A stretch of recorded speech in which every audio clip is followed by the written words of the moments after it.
Excuse me, I ordered a vegetarian pasta, but this has a chicken on it. I don't eat meat. Excuse me, sir. I see the issue and I sincerely apologize for this mistake. Let me confirm, would you like vegetarian pasta without any meat substitutions? Yes, exactly. I can't eat meat.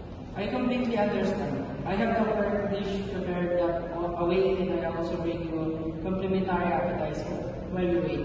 Thank you for letting me know. That would be great. Thanks for fixing this. No problem, sir.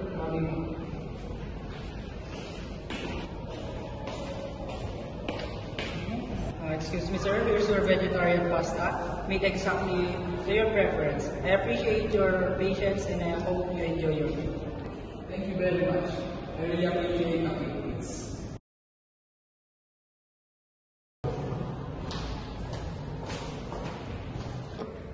I've had such a terrible trip. My flight was delayed 4 hours. My luggage is missing and now I just want to rest. That sounds like a really stressful journey. I'm so sorry you had to go through that. Let's make sure you have a comfortable stay right away. I just need some peace and quiet. Of course, I've assigned you to a quiet room with a beautiful view.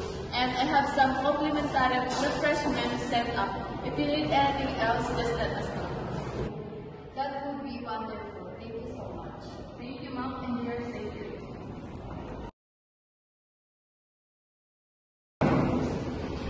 Excuse me. I booked a room weeks ago, but your system says I don't have a reservation. I have nowhere else to stay. I completely understand how frustrating this must be. Let me check all possible options for you. May I have the confirmation number or the email you used to book?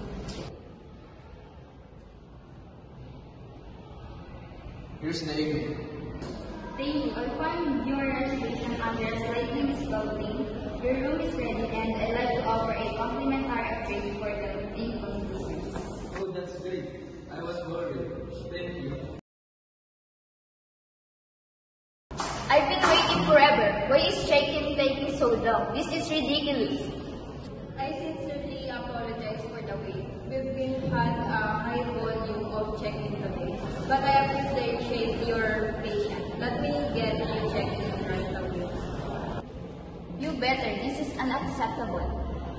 I understand your frustration and I appreciate your time. I've assigned you to quiet, upgraded room for comfort. Is there anything else I can do to improve your stay? An upgrade? Well, thanks. I guess that helps. We want to make your stay as pleasant as possible. Please let me know if you need anything else.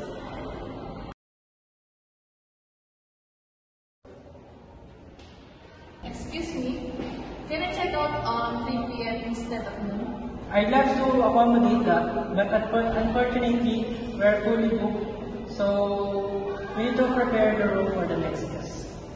Oh, that's too bad.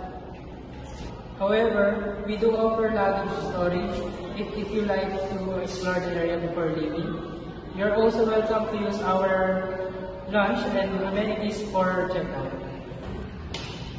That actually helps a lot. Thanks. You're very welcome. If you need anything else, just let me know.